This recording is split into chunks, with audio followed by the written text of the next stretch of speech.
I have a friend of mine who grew up on a farm, grew up on a place where he had to work a lot, and he had chores to do, and they had a lot of land, and so they had some animals, and so I mean he did all the normal things you would think of. He fed the animals; he was responsible for that.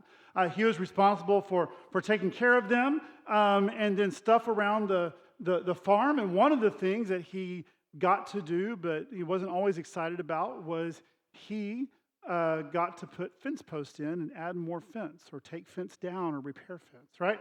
You're out there and you have you're kind of another area you're trying to kind of block off, and so his dad would say, "Hey, I need you to go take this down, or I need you to move this, or I need you to build this." And so one day his dad said, "I need you to go fence in this area." And so he looked at it and he knew how long the area was, and he was doing posts and wire. And so he got everything into his side-by-side and his post hole diggers and the wire he was going to use. And he set out and he lined everything out. He knew exactly where he was going. And so he got his post hole diggers out, and he went, phew, psh, phew, psh. Now, some of y'all who've been to Army, you know that it doesn't always go that easily. Right? Some of y'all, like, you get a post hole digger and you're like, it's hard, but this was not. This was great. This was like the rain had come and it was the softest soil. You drop a post in, and you go to the next one. Shoo, shoo, shoo. He was trucking along. He had it down. He was definitely going to be done by lunch. No problem at all. And so he kept going, and he gets over here and he goes, shoo, ching. His hand kind of shook a little bit, and he tried again. Ding! And instead of the soft dirt and the blades cutting through that soft dirt, the blades hit a rock. And so he tried to figure it out, and he kept trying. Maybe if he pushes harder and he tried harder, nothing. And so he got on his hands and knees, and he kind of got down there and to move some dirt away and go, hey, how big is this rock? Maybe it's just a little rock that I can pick up. And no, it wasn't. The rock filled the size of the hole where he had dug. So it was bigger than the hole. And so he goes and gets a shovel out of his cart, and he digs down around trying to find the edge. And he finally finds one edge of the rock. And he gets down with his hands, and he tries to get down there and pull it up, but his hands just slip off. And you can imagine the dirt and the scrapes and stuff that happen. He gets the shovel, and he tries to put it underneath the edge and lift it up. And he's able to move it a little bit, but definitely not move it out of the way. And so he starts thinking, well, maybe the fence can just go like this. And he knows his dad won't go for that. And so as he tries, he gets some room underneath the rock, but he still can't pull it out. And by this time, his dad, who was expecting him home for lunch, because, my friend said he was going to be done by lunch, drives out in his truck and says, hey, what's going on? And he can tell just the sweat dripping down from his face. And he can tell the frustration. He's like, Dad, I can't do this. He goes, what's going on? He said, well, there's this rock, and I have tried everything. Right? I have tried everything that I can possibly do. What does it look like I'm doing? I'm trying to move this rock, and he just gets frustrated and mad. And his dad asks, he says, have you tried everything? He's like, yes, Dad, I've tried everything. And his dad says, have you tried asking me? And he says, no, I haven't. He says, Dad, would you help me?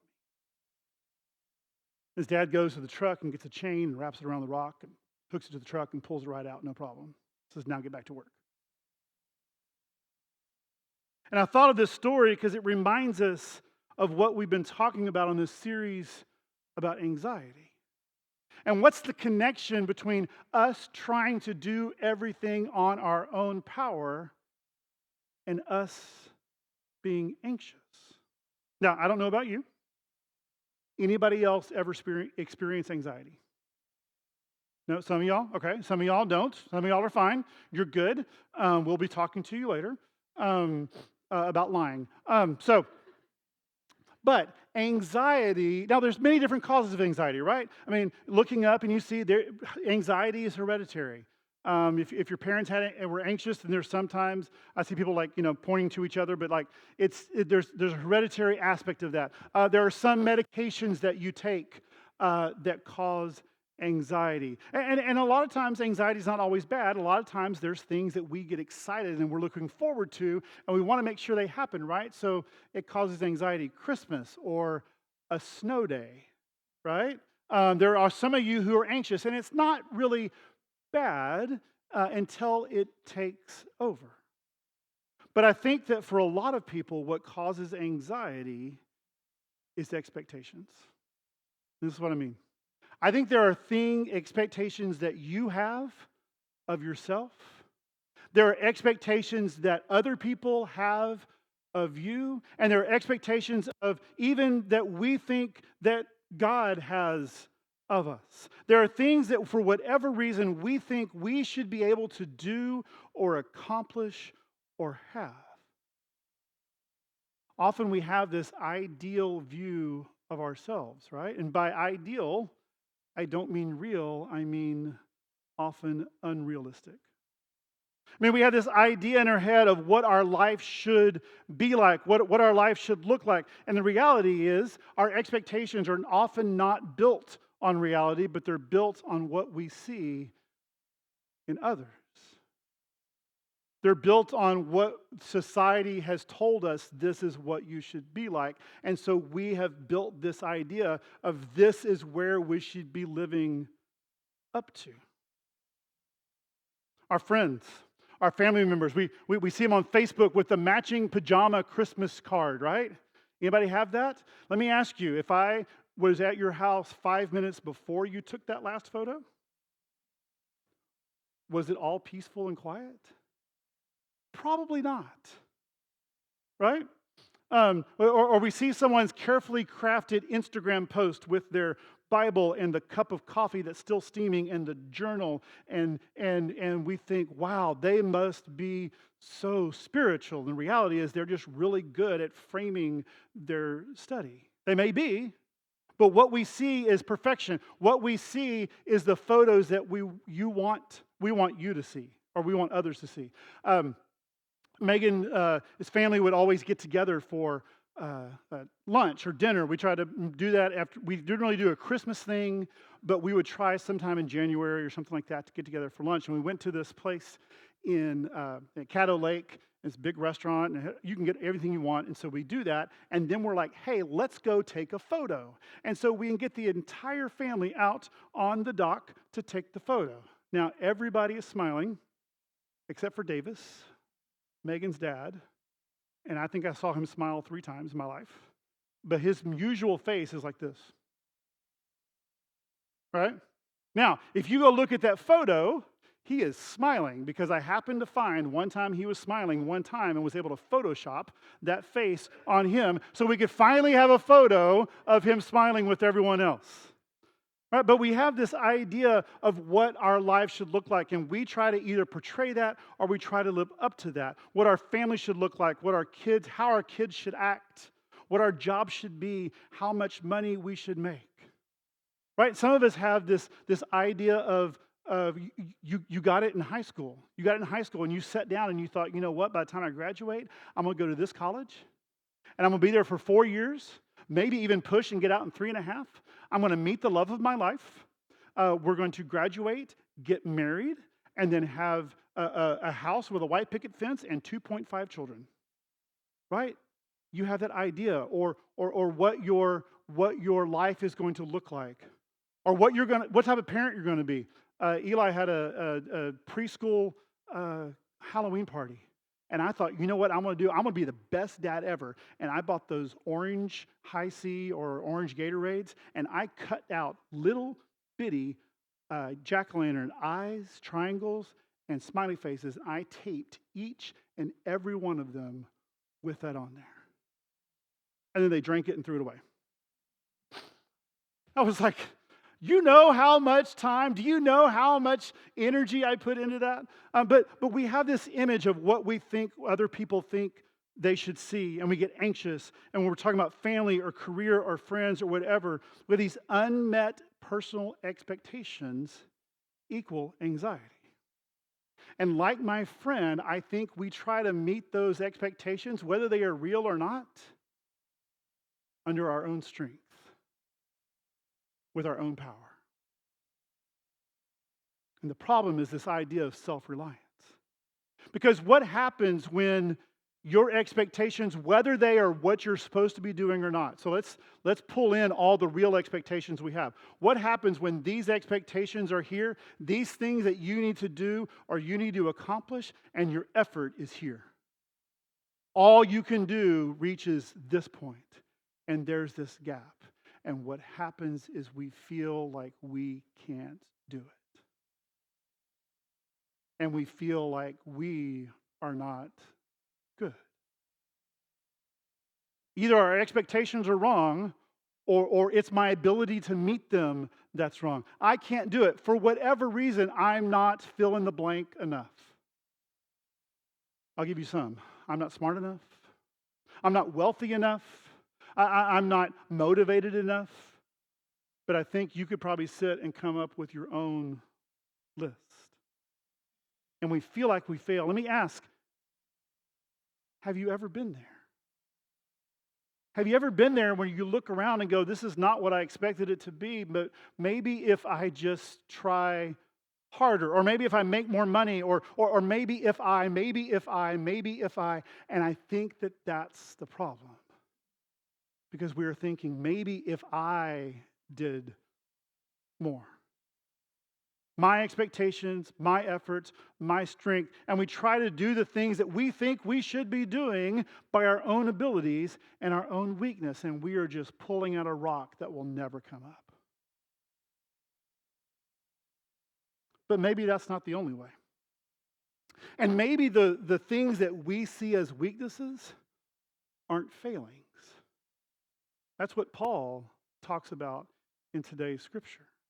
Paul had a weakness. He had something that wasn't right. He had an infirmity, a weakness, a thorn in his side. And there was something that kept him from doing everything that he wanted. He says, as we read, it says, therefore, in order to keep me from being conceited, I was giving a thorn in my flesh, a messenger of Satan, as he called it, to torment me. And 3 times I pleaded with the Lord to take it away. Something was going on with Paul, and nobody knows what it is. Some thought it was a mental thing.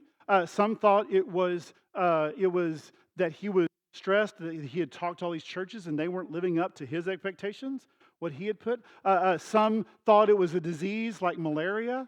I have a friend of mine who was talking to me yesterday, a pastor, and he says, you know what, I think it was eyesight. He goes, I know Paul was healed, but I think later in his life, his eyesight was failing.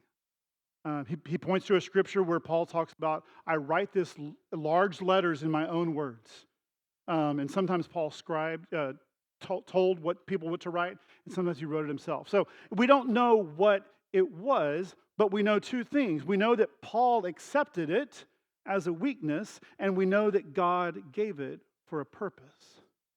Paul says, in order to keep me from being conceited, to keep me humble, to keep me from thinking that all I do is because of me, I was given this. And what it does, he understands that God gave him this to keep him from being self-reliant so that he would have to rely on God. There's this thing that hinders him, that keeps him from doing what he wants to do. It's this weakness, and he prays to God. And he prays to God 3 times, and God gives him an answer. He does pray to God. He says, God, would you take this away from me? Would you release me from this infirmity? Or maybe, God, I could do so much more if I didn't have this to deal with. Or God, what's going on with this? Can you take this away so that way I can move into doing what you want me to do? And God answers him. And God says no. Often we ask for an answer for prayer, but we're wanting our answer that we want. But God tells him no. And here's the reason. He says, my grace is sufficient for you. For my power is made perfect in weakness. Paul, you don't need me to take that thorn away. You don't need me to make you free from this infirmity. You don't need me to remove the weakness that you have, because your value and your identity and even your capability to witness has nothing to do with you. It doesn't come from your abilities or your wealth or your talents or your intellect or your health. You don't need any of those things. My grace is sufficient, and that's all you need. And in fact, my power is made perfect in your weakness.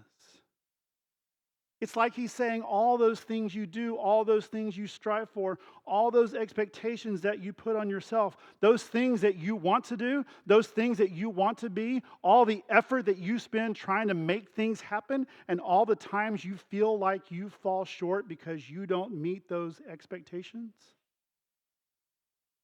Paul, stop trying to remove the rock with your own power. I want you to ask me.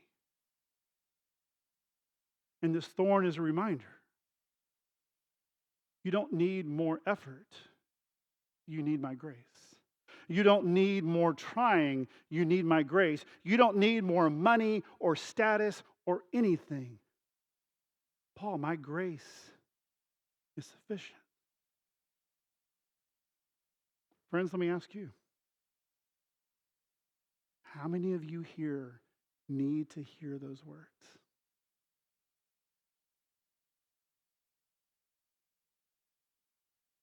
How many of us need to hear those words? You've tried and you've tried to live up to your own expectations. You've tried and tried to live up to what others think you should do. You've even tried and tried and tried to live up to what you think God wants you to do. And you've tried and you tried. You know, one of the things I saw when I wrote out the word tried is you flip a few letters around and it makes tired. Is that anyone here? Anyone who is weak and weary and feel like you don't measure up, and you need to hear those words, my grace is sufficient, my power is made perfect in weakness. And so Paul, the result is that he accepts this. He not only accepts the weakness, but he makes it part of his testimony. And he says, it's not about me, it's what God can do. And because of that, I don't have to hide behind my resume of accomplishments. He says, therefore, I will boast all the more gladly about my weaknesses, so that Christ's power may rest in me. He doesn't just stop with the one. He goes, have them all. Have every area where I fall short. Have everything that I don't think I measure up. It is all yours. And he says, that's why, for Christ's sake, I delight in my weaknesses, in insults and hardships and persecutions and difficulties. For when I am weak, then I am strong. He doesn't boast about his strengths. He boasts about his weaknesses. He doesn't tell everyone about his talents or his treasures. It's none of those things. He says, I will boast more gladly about my weaknesses. You see, God is glorified and his power is revealed through Paul because Paul gets out of the way and lets God shine through. He denies himself and relies on God. Earlier in chapter 4 of this book, he actually says this. He says, but we have this treasure in jars of clay so that his all-surpassing power, to show that this all-surpassing power is from God and not from us. You can imagine a clay pot that's broken or chipped and some cracks and a candle inside that shines through. He says we hold this power. We are just kind of broken or frail jars, but it's God's power inside us that shines through. He boasts about the ways he falls short, and by doing so, he allows the power of God to show through. Can you imagine getting on Facebook or Instagram and posting all of your failures? Right? That's not what that's for, right? Can you imagine getting on and saying, hey, here's all the areas here's all the times I let down my family or let down my friends, or here's my grades for this semester? Some of y'all are like, yes, I'll do it. Some of y'all are like, nope, not me, right? Here's all the times in my life where I failed. I think it's a Sports Center. Every once in a while, we'll do the not top 10. You know, it's like baseball, and it's like all the plays that are not the top 10 highlight plays. It's not the crashing into the wall and catching the ball. It's tripping over the catcher whenever y'all are meeting in the mound, right? So they highlight those. But can you imagine, like, if we did that? I mean, that's not the way to get a job. Would you hire somebody if their resume was filled with all the ways that they fell short? That's not the way you make a great first impression, but Paul's not worried about that. He says, it's not about me, it's about God. And it's not about what I can do, but about what God can do through me. When you admit your weaknesses, you reveal God's strength and you rely on Him. When you acknowledge what you can't do, you give space for God to shine through. And if anxiety comes from us trying to use our own strength and abilities to live up to our own and others' expectations, then we can change two things. One, we can change the expectations we're trying to live up to. And two, we can change our effort. And so I want to ask you 3 questions as we close. The first is this. The first is, whose expectations are you trying to live up to? Who are you trying to please? What causes you anxiety that you're trying to live up to, or you're trying to do, or you're trying to accomplish, not for you, but for someone else? What are those things? Paul, it talks about in Galatians, he says this. He says, am I now trying to win the approval of human beings or of God? Or am I trying to please people? If I were still trying to please people, I would not be a servant of Christ. Or flipping that around, if your goal is to be a servant of Christ, then don't keep trying to please people. Whose expectations are you trying to live up to? The second question is, what are you boasting about? And I think this is related to the first question, because if you're trying to please people, your boasting is about what you can do. Resumes, profiles, boasting, hey, I can do this, I can do this, I can do this. If you're trying to please people, then you boast about your strengths and your abilities and your talents so that you shine through. But if you're aiming to please God, you boast in your weakness. And you say that your grace is all that I need. Your grace is sufficient to show others not what I can do, but what you can do. And the third question is this. Are you trying to do it alone? Are you trying to do it alone? Are you like my friend who has hit a rock, something he can't do, and he's trying to pull it up on your own strength? And you're tired, and you're weary, and your hands are cut up, and God is sitting there saying, have you done everything you can do? Have you used every resource you have? Why don't you ask me?